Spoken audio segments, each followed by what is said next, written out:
Hello everyone, welcome to my channel. तो भाई अब हम बात करते हैं हमारी नेक्स्ट प्रॉब्लम की, जो कि हमारी यूनिट 15 से ही ली गई है। तो वो बिल्कुल कॉमन सा वर्ड है, बहुत बार आपने सुना होगा, अबॉर्शन। ठीक है। तब तो ये अबॉर्शन क्या होता है, किस किस कंडीशन में किया जाता है और क्या क्या चीजें इसमें रहती है, उसके बारे में हम इसमें जानेंगे। तो डेफिनेशन में इसमें क्या बताया गया है कि अबॉर्शन क्या होता है।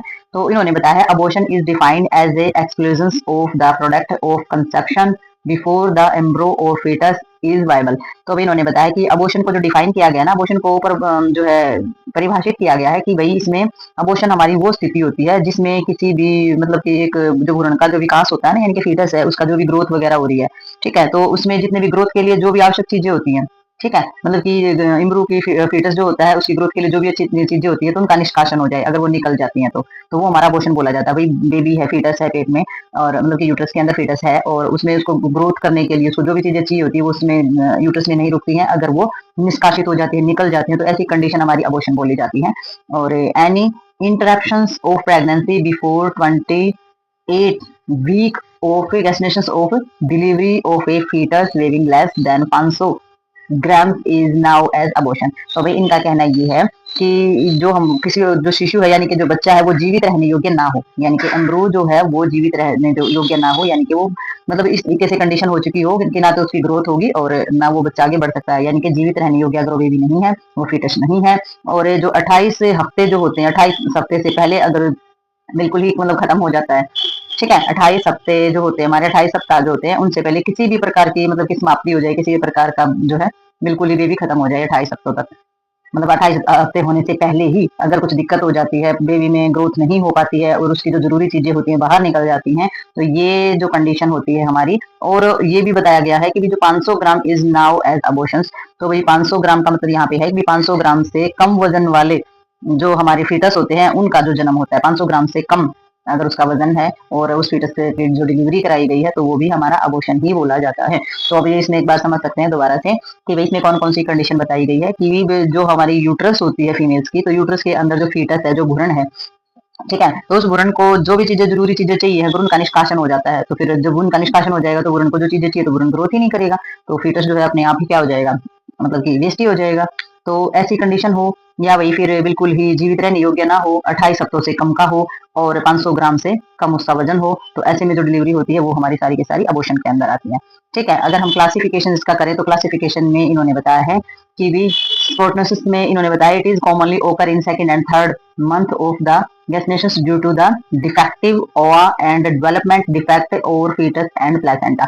तो भाई इसमें इन्होंने बताया है कि भी आमतौर पे है ना, अगर कॉमनली देखा जाए तो जो यूट्रस जो है वो दूसरे और तीसरे महीने के अंदर अगर किसी प्रकार के डिफेक्टिव ओवम है, डिफेक्टिव एग्स वगैरह हैं फीमेल्स के, दूसरे और तीसरे मंथ के दौरान अगर डिफेक्टिव ओवा हैं, तो वो क्या करते हैं, डिफेक्टिव ओवा जो होते हैं वो हमारा जो फीटस है और जो हमारी जो ट्यूब्स वगैरह होती है ना, यानी कि जो हमारी जो फीटस होता है और जो हमारी ट्यूब्स वगैरह होती है उनका जो डेवलपमेंट होना होता है, तो उससे संबंधित जो प्रॉब्लम्स होनी होती है ना, उसका रीजन बन जाते हैं। ठीक है। तो इसमें जो फीटस है या फिर जो हमारी प्लेसेंटा वगैरह, प्लेसेंटा क्या है, प्लेसेंटा में कोई प्रॉब्लम आ जाएगी, प्लेसेंटा ही तो बच्चे को सारा का सारा न्यूट्रिशन और ब्लड ऑक्सीजन दे रही है ना, तो उससे संबंधित यानी कि दूसरे और तीसरे महीने में अगर एग डिफेक्ट हो जाए, ओवा डिफेक्ट हो जाए, या डेवलपमेंट जो हमारा होता है उसमें फीटस से और जो हमारी जो प्लेसेंटा होती है उसके डेवलपमेंट संबंधी अगर कोई रीजन हो जाता है, तो ये समस्या उत्पन्न हो सकती है। नेक्स्ट हमारा आ जाता है इसमें कंप्लीट। तो कंप्लीट में हमारा क्या आ जाता है, कंप्लीट में इन्होंने बताया है कि fetus and all related tissue remove. तो भाई इन्होंने बताया है कि भाई जो फीटस हमारा होता है उससे संबंधित जितने भी टिश्यूज होते हैं उनको हटा दिया जाता है। ठीक है। तो फीटस से संबंधित जितने टिश्यू होते हैं उनको रिमूव कर दिया जाता है। इनकम्प्लीट में क्या जाता है, सम ऑफ द टिश्यूज रिमूव्ड। तो भाई इनकम्प्लीट में ये हो जाता है कि कुछ जो होते हैं ना, आधे जो टिश्यूज होते हैं वो रिमूव किए जाते हैं। तो इनकम्प्लीट और कंप्लीट में तो सारे हटा दिए जाएंगे, इनकम्प्लीट में कम हटाए जाएंगे। ठीक है। नेक्स्ट इसमें आ जाता है हैबिचुअल। तो हैबिचुअल में आदतन आ जाता है, यानी कि हमारी जो हैबिट होती है, तो इसमें successive 3 repeated abortion due to known cause. तो इन्होंने बताया कि मतलब ऐसे भी अनोन भी कॉज होते हैं, यानी कि अज्ञात कारण जिसको बोलते हैं, लगातार 3 बार गर्भपात होना। तो आदतन का मतलब क्या हो जाएगा, सक्सेसिव 3 रिपीटेड 3 बार abortion due to the known causes. ठीक है। यानी कि लगातार 3 बार अगर अबॉर्शन हो जाता है और कारण का भी नहीं पता है, ठीक है, तो ये हमारा हैबिचुअल बोला जाता है। तो नेक्स्ट इसमें आ जाता है हमारा थ्रेटन। थ्रेटन में क्या बोला है इन्होंने, थ्रेटन में इन्होंने बताया कि भाई इसमें क्या हो जाएगा, खतरा हो जाएगा, गर्भावस्था को खतरा हो जाएगा क्योंकि थ्रेड हो जाएगा।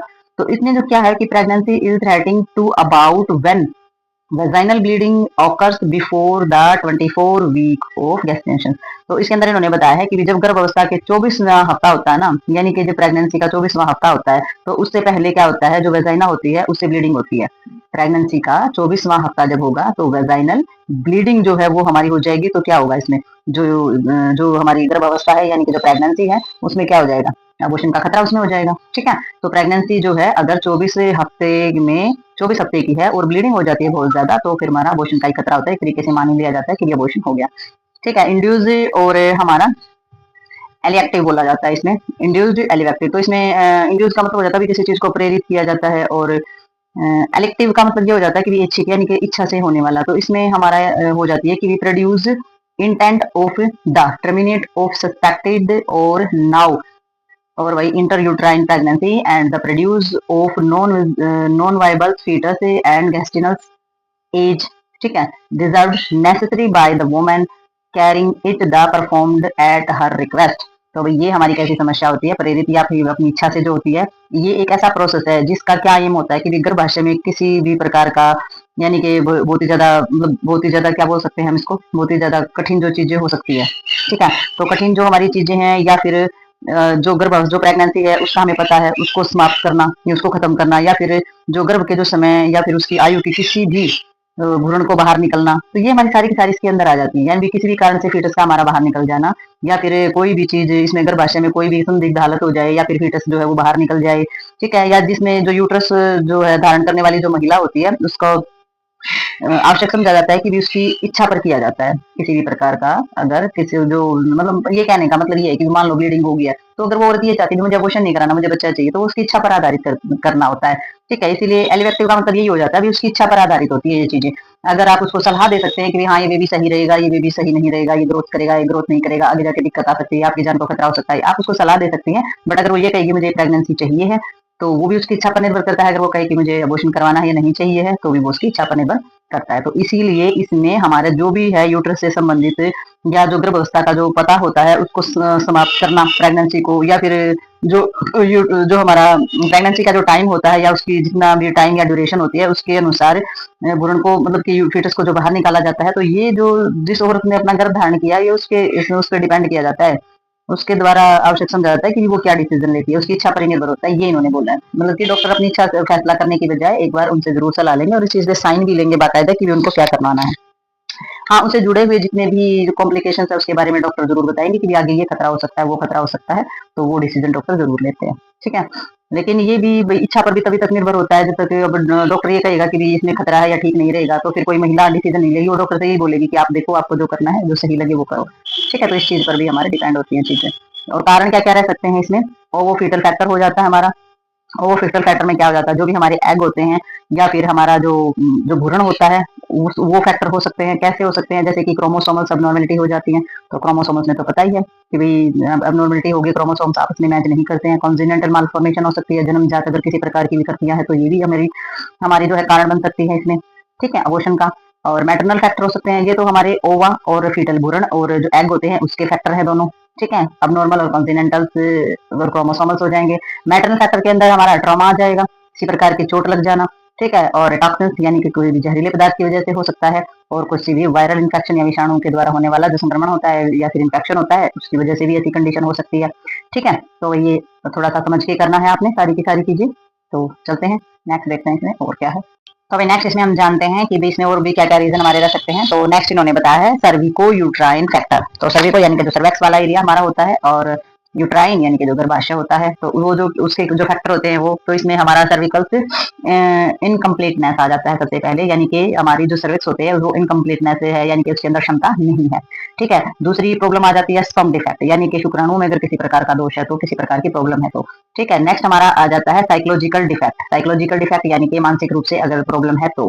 ठीक है, और पुअर मैटरनल न्यूट्रिशन, अगर माँ का न्यूट्रिशन अच्छा नहीं है और माँ ने पर्याप्त रूप से पोषण नहीं लेती है तो ये भी हमारा रीजन इसमें बनता है।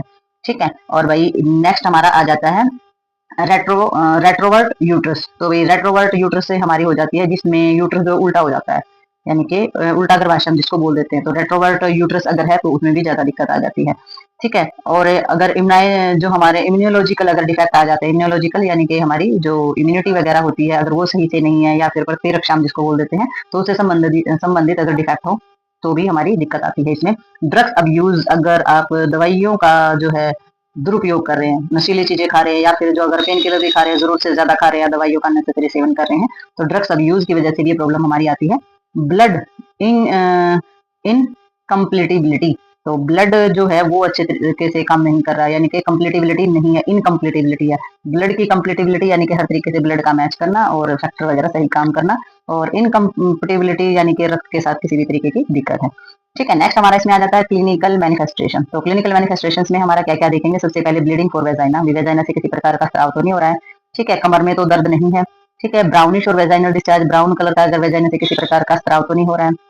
ठीक है, पायरेक्सिया, बुखार वगैरह तो नहीं है, फीवर वगैरह, ये भी चेक करना है आपने। यूट्राइन क्रैम्प्स, अगर यूट्रस में किसी प्रकार के क्रैम्प्स, अकड़न और ऐठन तो नहीं है। ठीक है, लो एब्डोमिनल पेन, पेट के नीचे वाले हिस्से में किसी प्रकार का दर्द तो नहीं है। ठीक है, कॉलिक पेन, तो ये भी हमारा एक तरीके का पेट का दर्द ही होता है। ठीक है, तो इसमें हमारा आ जाता है क्लोज्ड एक्सटर्नल ओस, तो बाहरी जो ओस होता है, ओस का एरिया क्या हो जाता है, हमारे सर्वेक्स से आगे का जो हिस्सा होता है वो हमारा इंटरनल ओस, और एक्सटर्नल ओस हम जिसको बोलते हैं, एक्सटर्नल ओस होता है बाहर का हिस्सा, वो हमारा बंद हो जाता है। ठीक है, तो हमारा जो गर्भाशय होता है उसके अंदर वाले हिस्से को इंटरनल ओस बोला जाता है, बाहर वाले हिस्से को एक्सटर्नल ओस बोला जाता है। तो इसमें जो एक्सटर्नल ओस होता है वो हमारा बंद हो जाता है। तो यूट्रस का जो आपने डायग्राम किया होगा तो आपने पता किया होगा कि जिसमें इंटरनल और एक्सटर्नल ओस हमारी कौन से जगह होती है। तो नेक्स्ट इसमें देखते हैं डायग्नोस्टिक एवोल्यूशन के अंदर क्या क्या देखा जाएगा। सबसे पहले हमारा यूएसजी किया जाएगा। तो भाई यूएसजी में सारा का सारा हमारे जो टेस्ट हैं वो हमारा इसके अंदर हो जाएगा। ठीक है, कल्चर टेस्ट किया जाएगा, एक्सरे किए जाएंगे, ब्लड टेस्ट होगा जिसमें HbIBO ग्रुपिंग सारा जाना जाएगा। ठीक है, सर्विकल स्वैब कल्चर हमारा किया जाएगा, इम्यूनोलॉजिकल टेस्ट यानी कि इम्यूनिटी से संबंधित जितने भी हमारे टेस्ट है, तो ये सारे के सारे डायग्नोस्टिक एवोल्यूशन के अंदर आते हैं, सारे के सारे टेस्ट कराने जरूरी होते हैं। मैनेजमेंट के अंदर क्या देगी नर्स जो है, मैनेजमेंट के अंदर जो है किन किन चीजों का ध्यान रखेगी। सबसे पहले बेड रेस्ट दिया जाएगा पेशेंट को, और avoid straining at stool, stool pass करने में किसी भी प्रकार का अगर जोर पड़ रहा है या किसी भी प्रकार का जोर लगाने से मना करना है, बचना है उससे, क्योंकि उसकी जगह अनीमा दे दिया जाएगा, बट स्टूल स्ट्रेनिंग वाली प्रॉब्लम है वो अवॉइड करनी है। ठीक है, एंटीबायोटिक थेरेपी जो है वो दी जाएगी पेशेंट को सारी की सारी, और light diet increase liquid diet, तो जो पेय पदार्थ है वो ज्यादा दिए जाएंगे और डाइट जो है हल्की दी जाएगी और पेय पदार्थ बढ़ा दिए जाएंगे। ठीक है, प्रोवाइड माइल्ड लैक्सेटिव ड्रग्स, तो वही जो हमारी लैक्सेटिव जो ड्रग्स होते हैं वो हमारी जो दवाई होती है वो दी जाएंगी, रेचक वाली जो होती है सारी की सारी। ठीक है, जिससे यूरिन पास आउट अच्छे से हो सके, सारी की सारी प्रॉब्लम्स जो है वो क्लियर हो सके। तो ये हमारे माइल्ड लैक्सेटिव जो होते हैं वो जरूर दिए जाते हैं, रेचक बोला जाता है इनको हिंदी में। और फ्लूड का इसमें जो हमारा रहता है, जैसे कि इसमें जो हमारा fluid replacement and blood transfusion.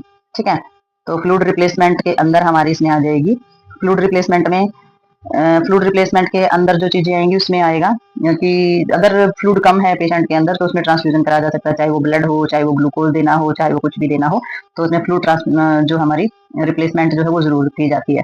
ठीक है, ब्लड ट्रांसफ्यूजन, अगर ब्लड कम है तो ब्लड चढ़ाया जाएगा, या फिर और कोई फ्लूड है तो वो भी चढ़ाया जा सकता है। ठीक है, और लैक्सेटिव ड्रग्स जरूर दिए जाएंगे, जो जुलाब वाली जो हमारे होते हैं वो दिए जाते हैं, हल्की डाइट दी जाएगी, ज्यादा लिक्विड वाली डाइट दी जाएगी, स्ट्रेनिंग से बचना है, एंटीबायोटिक थेरेपी दी जाएगी, जो हमारा बेड रेस्ट होता है वो दिया जाएगा। तो इन सभी चीजों का जो है बहुत ज्यादा मात्रा में ध्यान रखना है। ठीक है, किसी भी प्रेग्नेंट महिला जो होती है, अबॉर्शन की कंडीशन उसकी आ जाती है। अबॉर्शन की कंडीशन इन द सेंस कि भी 28 हफ्ते से कम का बच्चा है, 500 ग्राम से कम वजन का बच्चा पैदा हुआ, वो भी एक अबॉर्शन ही है। 28 हफ्तों से कम वजन का 28 हफ्तों से कम का जो बच्चा, उसमें कोई दिक्कत हो गई है, या फिर बच्चे के विकास के लिए जो जरूरी चीजें है और ब्लीडिंग हो गई है, तो वो भी एक अबॉर्शन ही माना जाता है। तो कई कंडीशन का ही हमारा अबॉर्शन रहता है। तो इसमें जो सर्जरीज होती हैं वो भी हमारी दो टाइप से होती है, एक एब्डोमिनल जो होती है वहां पे कट करके ये सर्जरी की जाती है, और एक वेजाइनल जो हमारी प्रॉब्लम्स होती है, जो यूट्रस जो होती है वो वेजाइनल हमारी की जाती है। तो वो तो एक सर्जरी होगी यूट्रस को रिमूव करने वाली, लेकिन अबॉर्शन जो है वो हमारा वेजाइनल ही कराया जाता है। ठीक है, तो उसमें क्योंकि उसमें जो भ्रूण होता है, फीटस जो होता है वो कम दिन का होता है, तो वो हमारा रहता है। तो उसमें अपना जिन जिन चीजों का ध्यान रखना है, जो नेसेसरी है, जो प्रिस्क्राइब है, उन सभी चीजों का ध्यान रखना है। और नर्स को जो है, जो नर्सिंग मैनेजमेंट है वो ज्यादा से ज्यादा इसमें ऐड करनी है, क्योंकि किस तरीके से आप जो पेशेंट है उसका ध्यान रखेंगे। ठीक है, तो ये जो हमारी डिजीज है, ये जो अबॉर्शन की जो प्रॉब्लम है, ये हमारे यहाँ पर होते हैं कंप्लीट। तो मिलते हैं आगे, देखते हैं वीडियो और आगे देखते हैं अभी कौन सा टॉपिक हमारे पास है, तो देखते हैं नेक्स्ट।